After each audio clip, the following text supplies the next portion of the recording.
السلام علیکم دوستو، کیسے ہیں آپ سب؟ میں زبینہ فیاض ایک بار پھر آپ کے ساتھ تو میں شروع کر رہی ہوں بصیرہ پارٹ 21۔ سارم میں تنگ آ گئی ہوں، سارا بیڈ پر بیٹھتے ہوئے بولی۔ خالہ سجو سے؟ سارم نے اس کے قریب بیٹھتے ہوئے پوچھا۔ اللہ نہ کرے، سارا نے فوراً کہا۔ خالہ سجو جیسی خاتون ملنا آج کے زمانے میں بہت مشکل ہے، اتنا خیال رکھتی ہے میرا کہ میں کیا بتاؤں۔ اگر میری ماں زندہ ہوتی تو شاید وہ بھی نہ رکھ پاتی۔ چلو یہ تو بہت اچھی بات ہے۔ بھائی پھر تم کس چیز سے تنگ آ گئی ہو؟ بھائی میں اس نیند سے تنگ آ گئی ہوں، لگتا ہے کہ میں نشہ کرنے لگی ہوں۔ یار میں نے ڈاکٹر سے بات تو کی تھی، وہ کہہ رہے تھے کہ نیند آہستہ آہستہ کم ہو جائے گی۔ نہیں سارم، یہ دوا مجھے نیند کی گولیاں معلوم ہوتی ہے۔ بھائی میرا سو کر دماغ سن ہوتا جا رہا ہے۔ سارا کے لہجے میں برہمی تھی۔ اچھا میں بات کروں گا ڈاکٹر سے، یا تمہیں ساتھ لے چلوں گا؟ نہیں میں ساتھ نہیں جا رہی۔ ویسے سارم تم کس چکر میں پڑ گئے ہو؟ کیا میں تمہیں نفسیاتی مریض لگتی ہوں؟ ارے نہیں سارا، کیا بات کر رہی ہو؟ سارم نے اسے یقین دلانے والے انداز میں کہا۔ کیونکہ تم کچھ الجھنوں کا شکار ہو گئی ہو، اس لیے میں نے سوچا کہ کسی سائیکیٹرسٹ سے تمہیں چیک کروا لوں۔ دکھا لیا؟ تسلی ہو گئی؟ ہاں تسلی تو ہو گئی، یہ اندازہ تو ہو گیا کہ کوئی سیریس مسئلہ نہیں ہے، لیکن یہ سیریس بھی تو ہو سکتا تھا۔ اس کا انحصار تم پر ہے، تمہارے رویے پر۔ میں کیا کر رہی ہوں؟ تم کچھ نہیں کر رہی، بس سوچ رہی ہو۔ سوچنا کیسے چھوڑ دوں سارم؟ سوچنا مت چھوڑو، بس غلط سوچنا چھوڑ دو۔ تمہارا کیا خیال ہے ان خواب آوروں سے میری سوچ بدل جائے گی؟ یہ خواب آور دوائیں نہیں ہیں، سکون بخش دوائیں ہیں، ان سے تمہارا ڈپریشن کم ہوگا۔ ساری یہ دوائیں میں صرف تمہاری وجہ سے اور تمہاری تسلی کے لیے کھا رہی ہوں، ورنہ ان دواؤں سے مجھے کوئی فائدہ نہیں۔ سو کر میرا دماغ سن ہوتا جا رہا ہے، ایسا لگتا ہے جیسے میرے دماغ میں کچھ ہے ہی نہیں۔ سارا نے حال دل بیان کیا۔ یہ احساس تمہیں کچھ دیر سے نہیں ہوا؟ کیسا احساس؟ سارا اگرچہ بہت ذہین تھی، بات کی تہہ تک بڑی تیزی سے پہنچ جاتی تھی، لیکن کیونکہ اس وقت وہ الجھی ہوئی تھی اس لیے فوراً اس کی بات سمجھ نہ سکی، اس لیے وضاحت چاہی۔ یہی کہ تمہارے دماغ میں کچھ ہے ہی نہیں، سارم نے ہنس کر کہا۔ سارم، وہ غصے سے بولی، میرا دماغ بہت بڑا ہے، سنا ہے بھینس کا بھیجا سب سے بڑا ہوتا ہے۔ تم نے وہ لطیفہ نہیں سنا؟ خبردار جو مجھے کوئی لطیفہ سنایا، میں ہرگز تمہارے گھسے پٹے لطیفے نہیں سنوں گی۔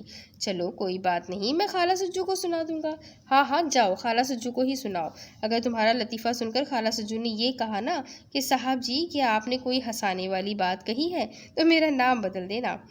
نہیں جناب، میں اتنا پیارا نام بدلنے کے لیے ہرگز تیار نہیں، لہٰذا خالہ سجو کو لطیفہ سنانے کا پروگرام ملتوی کر دیتے ہیں۔ سارم نے اس کی ناک پکڑ کر ہلائی۔ چلے اب اٹھے، کچھ کھانے پینے کا بندوبست کرے، جب تک میں واش روم کی سیر کراؤں۔ سارم جب تک گھر میں رہتا اس کی کوشش یہی ہوتی کہ وہ سارا کو باتوں میں لگا کر اس کا ڈپریشن دور کرنے کی صحیح کرے۔ سارا کی بھی یہی کوشش ہوتی کہ وہ سارم کے ساتھ گفتگو جاری رکھے، چاہے یہ بات چیت کتنی ہی بے معنی کیوں نہ ہو۔ سارم اپنے دل کی آگ دبا کر سارا کے دل کو گلزار کرنے کی کوشش کرتا۔ وہ نہیں چاہتا تھا کہ اس کے دل میں لگی آگ کی تپش اس تک پہنچے۔ وہ اوپر سے ٹھنڈا دکھائی دیتا لیکن اندر سے اس کا وجود جلتا رہتا۔ اس منحوس مخلوق نے اس کا بچہ مار دیا تھا، وہ اس بات کو بھلا کیسے بھول جاتا؟ اگر یہ مخلوق اس کے سامنے ہوتی، اس کی گرفت میں آ سکتی تو وہ کب کا اس مخلوق سے انتقام لے کر اپنے دل کی آگ ٹھنڈی کر لیتا، لیکن اس کے ہاتھ میں تو کچھ بھی نہیں تھا۔ جن کے ہاتھ میں تھا وہ ایک پرچہ پکڑا کر گم ہو گئے تھے۔ اس نے طے کر لیا تھا کہ وہ زیارت جائے گا۔ ابھی وہ عازم سفر ہونے والا تھا کہ سارا نے کچھ ایسی باتیں شروع کر دی کہ وہ پریشان ہو گیا۔ سارا کو کسی ماہر نفسیاتی کو دکھانا ضروری ہو گیا۔ علاج کے بعد سے اگرچہ سارا نے بچے سے متعلق کوئی گفتگو نہ کی، لیکن ان دواؤں کے جو اثرات مرتب ہوئے تھے وہ بظاہر منفی تھے، اور یہ خیال کہ سارا کسی تصوراتی بچے جسے وہ حسن کہتی تھی غافل ہو گئی تھی، یہ سارم کا خیال خام تھا۔ سارا اس خیال سے بالکل غافل نہ ہوئی تھی، بس اس نے اس موضوع پر بات کرنا چھوڑ دیا تھا۔ وہ اپنے حسن کو اب سب سے چھپا کر رکھنا چاہتی تھی، کیونکہ اس نے بتانے کا نتیجہ دیکھ لیا تھا کہ سارم نے اسے شہر کے بڑے سائیکیٹرسٹ کے روبرو جا بٹھایا تھا۔ وہ جانتی تھی کہ ان دواؤں سے کچھ فرق نہ پڑے گا، سوائے اس کے وہ غنودگی میں مبتلا رہے۔ اسے اچھی طرح احساس تھا کہ وہ نفسیاتی مریض نہیں ہے، اور جو کچھ وہ دیکھتی اور محسوس کرتی ہے وہ محض تصور نہیں بلکہ حقیقت ہے۔ اس کا حسن اس کے ساتھ ہے، جیتا جاگتا، ہنستا بولتا۔ اگر کوئی اسے نفسیاتی مریض سمجھتا ہے تو سمجھتا رہے، اس کی بلا سے۔ تب ایک دن اس نے یہ دوائیں کھانے سے انکار کر دیا۔ میں نہیں کہوں گی یہ ہیروئن بھرے کیپسول، سارا نے غصے سے کہا۔ سارا کیا ہو گیا ہے تمہیں؟ یہ ڈپریشن کی دوا ہے۔ بھاڑ میں جائے یہ ڈپریشن کی دوا، میرا دماغ سن ہو کر رہ گیا ہے۔ اچھا چلو کسی اور ڈاکٹر کو دکھا لیتے ہیں۔ کیوں آخر؟ سارا نے تنک کر کہا۔ تم نہیں جانتے سارم، ان ڈاکٹروں کے پاس خواب آور دواؤں کے علاوہ کچھ نہیں ہوتا۔ یہ بندے پر مستقل نیند طاری کر دیتے ہیں، نہ آنکھ کھلے گی نہ کچھ سوچے گا۔ نہیں سارا، ایسا نہیں ہے۔ اچھا ایسا ہے یا نہیں؟ میں نہیں کھاؤں گی یہ دوا، سن لیا تم نے؟ سارا نے دو ٹوک انداز میں کہا۔ اچھا مت کھانا۔ سارم نے اس سے بحث کرنا مناسب نہ سمجھی۔ یوں بھی اس نے جب سے ڈاکٹر مجید کو دکھایا تھا سارا نے بچے سے متعلق کوئی بات نہ کی تھی۔ سارم نے سوچا اگر سارا دوا نہیں بھی کھاتی تو نہ کھائے، اس کے ذہن سے بچے کا تصور تو کم از کم نکل گیا ہے۔ اس دن کے بعد سے سارم نے دوا کے سلسلے میں کوئی اصرار نہ کیا۔ وہ دوا چھوڑتے ہی اس کی غنودگی ختم ہو گئی اور دماغ پر چھایا غبار آہستہ آہستہ چھٹ گیا۔ دواؤں کے اثر سے نکلتے ہی اس میں ایک تبدیلی اور آئی۔ اس تبدیلی کے بارے میں کئی دن تک خالہ سجو نے سارم سے تذکرہ نہیں کیا، لیکن پھر اس سے مزید رہا نہ گیا۔ وہ نہیں چاہتی تھی کہ انجانے میں سارا کو کوئی نقصان پہنچ جائے۔ سارا ایک دن واش روم میں گئی ہوئی تھی۔ خالہ سجو کو معلوم تھا کہ وہ نہانے گئی ہے، دیر سے نکلے گی۔ سارم دفتر جانے کی تیاری کر رہا تھا۔ خالہ سجو نے موقع غنیمت جانا وہ سارم کے بیڈ روم کے سامنے کھڑی ہو گئی۔ کچھ دیر کے بعد سارم کی نظر دروازے پر پڑی تو اس نے خالہ سجو کو دروازے پر کھڑا پایا۔ جی خالہ، خیریت؟ سارم نے اس کے چہرے کو غور سے دیکھتے ہوئے پوچھا۔ صاحب جی ایک بات ہے، خالہ سجو نے جھجکتے ہوئے کہا۔ خالہ سجو اس گھر میں کافی عرصے سے رہ رہی تھی۔ اس عرصے میں کبھی ایسا نہ ہوا تھا کہ وہ براہ راست سارم سے مخاطب ہوئی ہو۔ سارم کی سمجھ میں نہ آیا کہ خالہ سجو کے ذہن میں ایسی کیا بات ہے جو وہ سارا سے کرنے کی بجائے اس سے کرنا چاہ رہی ہے۔ ہو سکتا ہے کوئی پیسے ویسے کا معاملہ ہو، ممکن ہے سارا نے منع کر دیا ہو۔ بس یہی بات فوری طور پر اس کی سمجھ میں آئی۔ جی خالہ بولے۔ پتہ نہیں صاحب، مجھے یہ بات کرنے کا حق ہے بھی کہ نہیں، کہیں آپ میری بات سن کر ناراض نہ ہو جائے۔ خالہ سجو نے بڑے مؤدبانہ انداز میں اپنی بات شروع کی۔ لیکن آپ کو یہ بات بتانی بھی ضروری ہے، کہیں ایسا نہ ہو کہ سارا بی بی کو کوئی نقصان پہنچ جائے۔ اوہ، سارم کو اندازہ ہوا کہ معاملہ کوئی خاص ہے، یہ رقم کا مسئلہ نہیں ہے۔ وہ اپنے بیڈ روم سے باہر نکل آیا اور ڈائننگ ٹیبل کی ایک کرسی کھینچ کر بیٹھ گیا۔ پھر اس نے خالہ سجو کو ایک کرسی کی طرف اشارہ کیا۔ بیٹھے۔ خالہ سجو جھجکتی ہوئی بیٹھ گئی اور سارم کی طرف غور سے دیکھا۔ خالہ سجو جو بھی بات ہے وہ بلا کھٹکے کہہ دیں، سارا کے معاملے میں کسی قسم کا کوئی کوتاہی کرنا برداشت نہیں کر سکتا۔ سارم نے اسے حوصلہ دلانے والے لہجے میں کہا۔ صاحب جی کئی دن سے سارا بی بی اوپر جا رہی ہے۔ خالہ سجو نے ایک نیا انکشاف کیا۔ اوپر؟ سارم خالہ سجو کی بات سن کر چونک گیا۔ اوپر جا کے کیا کرتی ہے؟ مجھے نہیں معلوم۔ خالہ سجو کیا وہ اکیلی جاتی ہے؟ جی صاحب اکیلی جاتی ہے، اور اوپر جا کر زینے کے دروازے کی کنڈی بھی بند کر لیتی ہے۔ اوپر کتنی دیر رہتی ہے؟ کوئی 1.5-2 گھنٹہ ضرور رہتی ہے۔ تمہیں یہ کیسے معلوم ہوا کہ اوپر جا کر زینے کا دروازہ لاک کر لیتی ہے؟ میں ایک بار اوپر گئی تھی، میں نے دروازہ کھول کر اندر جانا چاہا تو پتہ چلا کہ دروازہ اندر سے بند ہے۔ تم نے دروازہ کھٹکھٹایا نہیں؟ جی صاحب میں نے ڈرتے ڈرتے دروازہ کھٹکھٹایا تھا۔ انہوں نے کافی دیر کے بعد دروازہ کھولا اور اس بات پر ناراض ہوئی کہ میں نے دروازہ کیوں کھٹکھٹایا۔ اچھا؟ سارم کو خالہ سجو کے اس انکشاف پر بڑا تعجب ہوا۔ سارا اوپر کب سے جا رہی ہے؟ اس نے پوچھا۔ 4 دن تو ہو گئے ہیں۔ اوپر کیوں جانے لگی ہے؟ سارم نے جسے خود سے سوال کیا۔ کچھ کہہ نہیں سکتی صاحب۔ خیر تم نے مجھے بتا کر بہت اچھا کیا۔ اب مسئلہ یہ ہے کہ میں ان سے کس طرح پوچھوں؟ صاحب جی میرا نام ہرگز مت لیجیے گا، وہ مجھے جان سے مار دے گی۔ خالہ سجو تم بے فکر رہو، تمہارا نام نہیں آئے گا، سارم نے کہا، پھر کچھ سوچ کر بولا۔ اوپر جانے کا کوئی خاص وقت ہے؟ نہیں صاحب کوئی خاص وقت نہیں، جب بھی ان کا جی چاہتا ہے وہ چلی جاتی ہے۔ اچھا تو ابھی سارا کے واش روم سے نکلتے ہی میں دفتر چلا جاؤں گا، تم ایسا کرنا کہ سارا بی بی جیسے ہی اوپر جائے مجھے فون کر دینا۔ جی اچھا، خالہ سجو نے بتایا۔ پھر سارم نے ایک کاغذ پر اپنا موبائل نمبر لکھ کر دے دیا۔ خالہ سجو پرچہ اپنے ہاتھ میں دبا کر اٹھ گئی اور کچن میں جا کر اس نے ایک محفوظ جگہ پر وہ نمبر رکھ دیا۔ اس پرچے کو رکھتے ہوئے اس کے ہاتھ کانپ رہے تھے۔ کچھ دیر بعد سارا واش روم سے نہا کر باہر آ گئی۔ اس نے اپنے گیلے بال تولیے میں لپیٹے ہوئے تھے۔ سارم ڈرائنگ روم کے ٹیبل کے سامنے اپنے بالوں میں برش پھیر رہا تھا۔ سارا اس کے برابر آ کر کھڑی ہو گئی۔ دونوں کی نظریں آئینے کے ذریعے ایک دوسرے سے ملی۔ سارم نے بڑے غور سے اس کا چہرہ دیکھا۔ سارم کو اس کے چہرے پر کافی دن کے بعد نکھار سا نظر آیا۔ یہ بات تھی کہ وہ ابھی نہا کر نکلی تھی، اس لیے اس کا چہرہ فریش دکھائی دے رہا تھا۔ سارم کیا بات ہے؟ سارا نے اس کے کندھے پر اپنی تھوڑی رکھتے ہوئے آئینے میں دیکھ کر پوچھا۔ کچھ نہیں، سارم نے مسکرا کر کہا، تمہارا حسن دیکھ رہا تھا۔ نہیں سارم جھوٹ نہیں، تمہاری آنکھوں میں تحسین نہیں تجسس تھا۔ سارا نے اس کا رخ اپنی طرف پھیر لیا اور اس کی آنکھوں میں براہ راست دیکھتے ہوئے بولی، بولو کیا بات ہے؟ کوئی بات نہیں ہے سارا، سارم نے کہا۔ کیا بات ہوتی ہے بھلا؟ کیا اپنی بیوی کو دیکھنا گناہ ہے؟ نہیں، ہرگز نہیں، میں تمہاری ہوں، تمہارے لیے ہوں۔ سارا نے اپنی شیریں لب وا کیے۔ سارم نے بہت دھیرے سے اس کے بھرے لبوں کا امرت چرا لیا، پھر وہ اپنا بریف کیس اٹھا کر بولا، اچھا سارا، میں چلتا ہوں۔ سارا اسے مین گیٹ تک چھوڑنے آئی، اسے خدا حافظ کہہ کر واپس پلٹی تو اس کی نظر اوپر کمرے کی طرف گئی اور پھر جانے کیا سوچ کر وہ مسکرا دی۔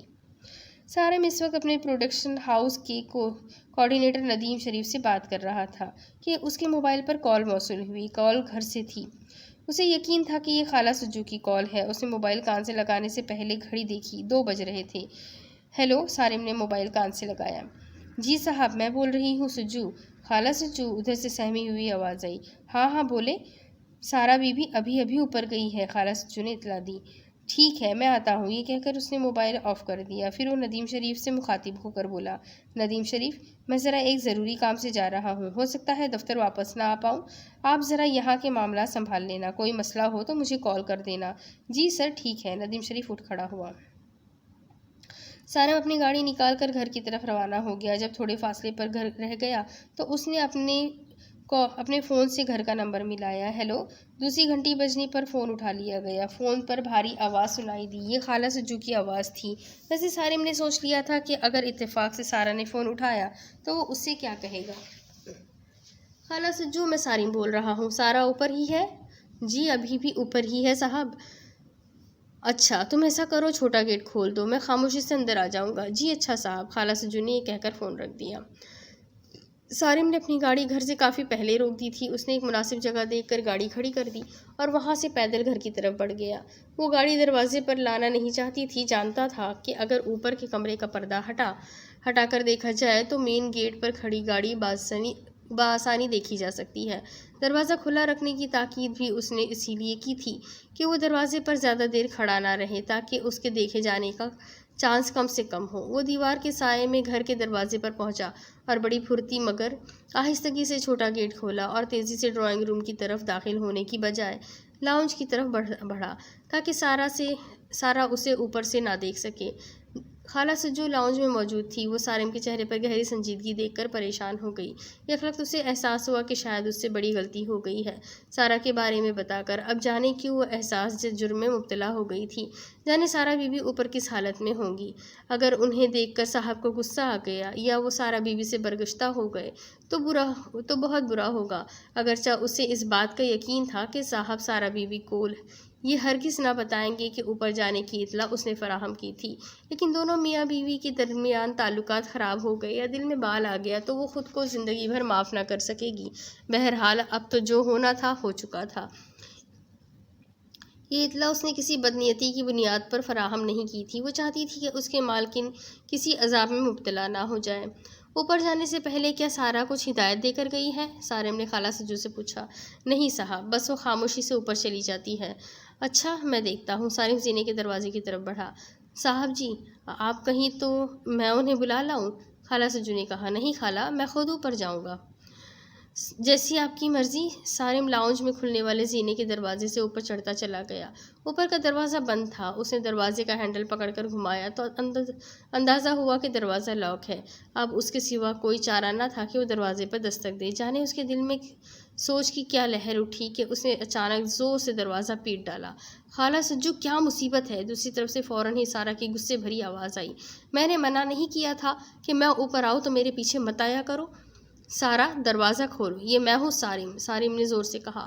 سارم کی غیر متوقع آواز سن کر سارا کو جیسے سانپ سونگھ گیا۔ وہ سکتے میں آ گئی، اس کی زبان گنگ ہو گئی۔ پھر وہ جو اپنے حواس بحال کر کے بولی، سارم تم؟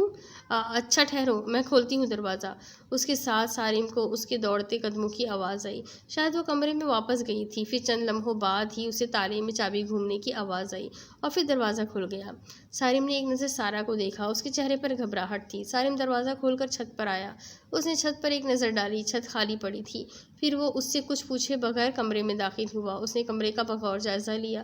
ہر چیز اپنے ٹھکانے پر موجود تھی۔ اسے کمرے میں کوئی غیر معمولی بات نظر نہ آئی۔ اس کی سمجھ میں فوری طور پر یہ بات نہیں آئی کہ سارا دروازہ بند کر کے یہاں کیا کر رہی تھی۔ وہ کسی خیال کے تحت بیڈ پر بیٹھ گیا۔ سارا دروازے پر سہمی ہوئی کھڑی تھی۔ خود کو نارمل کرنے کے لیے مسکرائی اور پھر سادگی سے بولی، سارم تم کب آئے؟ بس ابھی آیا ہوں، سارم نے کہا۔ تم یہاں کیا کر رہی تھی؟ سارا سارم کے پاس بیڈ پر بیٹھ گئی اور مسکرا کر بولی، جیسے اپنی مسکراہٹ کی آڑ میں کچھ چھپانا چاہتی ہو۔ کچھ نہیں، بس ایسے ہی اوپر آ گئی تھی۔ سارا، تم یہ بات اچھی طرح جانتی ہو کہ اوپر آنا کتنا خطرناک ہے؟ سارم نے کہا۔ ارے کچھ نہیں ہوتا سارم، اللہ نہ کرے کہ ابھی اور کچھ ہو۔ بہرحال تمہیں اس طرح اوپر نہیں آنا چاہیے تھا، اور اگر آئی تھی تو دروازہ بند نہیں کرنا چاہیے تھا۔ سارم، میں یہاں سکون کی خاطر آئی تھی، دروازہ اس لیے بند کیا تھا کہ خالہ سجو مجھے ڈسٹرب نہ کریں۔ سارا، یہاں کہاں کا سکون ہے؟ تم جانتی ہو کہ ایک بار تم اس کمرے میں بند ہو چکی ہو۔ اچھا سارم، اب نہیں آؤں گی، چلو نیچے چلے۔ ہاں چلو، لیکن یہ بات میری سمجھ میں نہیں آئی کہ تمہیں یہاں آ کر کس قسم کا سکون ملتا ہے۔ سارم، کبھی کبھی میرا جی چاہتا ہے کہ میرے پاس کوئی نہ ہو، میں تنہا بیڈ پر لیٹی رہوں۔ یہ تنہائی تو تمہیں اپنے بیڈ روم میں بھی میسر آ سکتی ہے، وہاں دروازہ بند کر کے لیٹ جایا کرو۔ اچھا سارم، جیسے تم کہہ رہے ہو ویسے ہی کروں گی، آئندہ میں اپنے بیڈ روم کا دروازہ بند کر کے لیٹ جایا کروں گی۔ سارا نے اس سے بحث کرنا مناسب نہ سمجھا، پھر اس کا ہاتھ پکڑ کر اٹھاتے ہوئے بولی، آؤ سارم نیچے چلے۔ ویسے سارم، ایک بات بتاؤ، تم مجھے اوپر دیکھ کر ناراض تو نہیں ہوئے؟ سارا، ناراض تو نہیں ہوا، لیکن الجھن کا شکار ضرور ہو گیا ہوں۔ کیسی الجھن؟ جب میں نے تمہیں نیچے نہ پایا تو میں پریشان ہو گیا، اوپر آ کر میں نے زینے کا دروازہ بند دیکھا تو یہ پریشانی اور بڑھ گئی۔ سارا، اب میں تمہیں مزید کسی مشکل میں گرفتار نہیں دیکھ سکتا، سارم نے کہا۔ نہیں، تم جو بات سمجھ رہے ہو ایسا کچھ نہیں ہے۔ کیا تم آج ہی اوپر گئی ہو؟ سارم نے سوال کیا۔ وہ جاننا چاہتا تھا کہ سارا اس کے سوال کا جواب جھوٹ دیتی ہے یا سچ۔ نہیں سارم، 3-4 دن سے میں اوپر جا رہی ہوں، بس بیٹھے بیٹھے میرا جی گھبراتا ہے تو جی چاہتا ہے کہ اوپر چلی جاؤ، تنہائی میں، سارا نے بولا۔ سارم، تم نے مجھ سے اس بات کا ذکر نہیں کیا، سارم نے اپنے بیڈ روم میں داخل ہوتے ہوئے سارا سے پوچھا۔ اس لیے سارم کہ میں تمہیں پریشان کرنا نہیں چاہتی تھی، تمہارے اوپر ویسے ہی کیا کم بوجھ ہے کہ اپنے مسئلے بھی تم پر ڈال دوں؟ سارا بیڈ پر بیٹھتی بولی۔ تمہاری یہ بات سن کر مجھے ایسا لگا جیسے تم مجھ سے دور ہو رہی ہو۔ ارے نہیں سارم، ایسا کبھی سوچنا بھی نہیں، ایک تم ہی تو ہو جس کی وجہ سے میری زندگی میں اجالا ہے۔ سارا، تمہیں اپنی پریشانی شیئر تو کرنا چاہیے تھا۔ مجھے کوئی پریشانی نہیں، سارا نے بڑے یقین سے کہا، لیکن اس کا لہجہ یقین سے خالی تھا۔ سارا بی بی، صاحب کے لیے کھانا لگاؤں؟ خالہ سجو نے دروازے پر آ کر پوچھا۔ نہیں خالہ، میں نے کھانا دفتر میں کھا لیا تھا، سارم نے کہا، پھر وہ سارا سے مخاطب ہو کر بولا، تم نے کھا لیا کھانا؟ جی، سارا نے مختصر سے جواب دیا۔ اچھا سارا، میں دفتر چلتا ہوں، تم آئے کیوں تھے؟ کچھ کاغذات بھول گیا تھا، وہی لینے آیا تھا۔ اچھا، ہاں لے لیے، اچھا اوکے، میں چلتا ہوں۔ سارا اسے دروازے تک چھوڑنے آنا چاہتی تھی، لیکن سارم نے منع کر دیا تھا۔ سارا، باہر دھوپ ہے۔ سارا وہیں دروازے پر رک گئی۔ سارم اپنا بریف کیس اٹھا کر تیز تیز قدموں سے مین گیٹ کی طرف بڑھتا چلا گیا۔ ابھی اسے دفتر آئے بمشکل 5 منٹ ہوئے ہوں گے کہ گھر سے پھر سے کال آئی۔ اس نے سوچا سارا نے فون کیا ہوگا، بے تکلفی سے بولا، ہاں سارا صاحب جی، میں سجو بول رہی ہوں۔ وہ سارا بی بی پھر اوپر چلی گئی ہے، خالہ سجو نے دھماکہ خیز خبر سنائی ہے۔ سارم کے لیے یہ خبر واقعی دھماکے سے کم نہیں تھی۔ چند لمحوں کے توقف سے وہ پھر بولا، خالہ سجو، اوپر جا کر خاموشی سے چیک کرو کیا دروازہ لاک ہے؟ جی اچھا، خالہ سجو کے ریسیور رکھنے کی آواز آئی۔ 2 منٹ کے بعد خالہ کی پھر سے آواز سنائی دی، کہہ رہی تھی، صاحب اوپر کا دروازہ لاک ہے۔ اچھا، اوپر کے دروازے کی 2 چابیاں ہیں نا؟ دوسری چابی ڈھونڈ کر رکھو، میں ابھی واپس آ رہا ہوں۔ سارا موبائل آف کر کے فوراً ہی واپس چل پڑا۔ جب وہ گھر میں داخل ہوا تو خالہ سجو سے باہر ہی مل گئی، اس کے ہاتھ میں چابی بھی تھی۔ سارم نے بغیر کچھ کہے اس کے ہاتھ سے چابی لی اور دبے قدموں زینہ چڑھنے لگا۔ اوپر جا کر اس نے تصدیق کی، دروازہ اندر سے لاک تھا۔ سارم نے بہت آہستگی سے تالے میں چابی گھمائی، ہینڈل کو اپنی طرف دھیرے سے کھینچا، دروازہ بے آواز کھل گیا۔ سارم نے دروازے میں داخل ہو کر کھلی چھت پر نظر ڈالی، چھت پر کوئی نہ تھا۔ پھر وہ کمرے کی طرف بڑھا، کمرے کا آدھا دروازہ کھلا ہوا تھا۔ سارم نے ایک جھٹکے سے پورا دروازہ کھول دیا۔ سارا دروازے کے سامنے ہی کھڑی تھی اور سارا کی باہوں میں اس وقت کچھ نہ تھا۔ اس وقت جو کچھ تھا اسے دیکھ کر وہ پریشان ہو گیا۔ پریشانی کی وجہ یہ تھی کہ سارا کے ہاتھوں میں دراصل کچھ نہ تھا، لیکن یوں محسوس ہو رہا تھا جیسے وہ کسی بچے کو اپنی باہوں میں بھرے ٹہل ٹہل کر اسے سلا رہی ہو، ساتھ ہی وہ کچھ گنگنا بھی رہی تھی۔ سارم کو دیکھتے ہی وہ ایک دم حواس باختہ ہوئی۔ یہ بات اس کی صورتحال میں بھی نہ تھی کہ سارم اتنی جلدی پلٹ کر آ جائے گا، اور یہ بات سارم کے تصور سے بعید تھی کہ سارا اسے کسی خیالی بچے کو سلاتی ملے گی۔ دونوں ہی ایک دوسرے کو دیکھ کر پریشان ہوئے تھے۔ سارا نے فوراً ہی اپنے ہاتھ کھول دیے تھے اور اسے آس بھری نظروں سے دیکھا۔ اس کی نظروں میں اس وقت ایسی ویرانی تھی کہ سارم کانپ کر رہ گیا۔ سارا نے گردن جھکائی اور اس کے برابر سے نکلتی ہوئی زینہ اتر گئی۔ سارم اس کے جانے کے بعد کمرے میں داخل ہوا۔ اس نے کمرے کی ایک ایک چیز کو غور سے دیکھا، لیکن اسے وہاں کوئی ایسی چیز نظر نہ آئی جس سے سارا کے اوپر آنے کی وجہ پر روشنی پڑتی۔ اس نے کمرے کی اچھی طرح تلاشی کے بعد کمرے کا دروازہ بند کیا اور نیچے اتر آیا۔ لاؤنج میں خالہ سجو پریشان کھڑی تھی۔ اس کے چہرے پر ہوائیاں اڑ رہی تھی۔ سارا کہاں ہے؟ سارم نے پوچھا۔ جی وہ اپنے کمرے میں ہے، خالہ سجو نے بتایا۔ خالہ سجو تم سے کوئی بات نہیں ہوئی؟ سارم نے پوچھا۔ نہیں صاحب، بس وہ اوپر سے آ کر سیدھی اپنے کمرے میں چلی گئی۔ میں نے ان سے بات کرنے کی کوشش بھی کی لیکن انہوں نے کوئی توجہ نہیں دی، تیزی سے اپنے کمرے میں چلی گئی اور دروازہ بند کر لیا، خالہ سجو نے بتایا۔ سارم اپنے بیڈ روم کی طرف بڑھا۔ اس نے دروازے کو کھولنا چاہا تو اندر سے دروازہ بند تھا۔ اس نے دروازے پر آہستہ سے دستک دی، اندر سے کوئی جواب نہ آیا، دروازہ نہ کھلا۔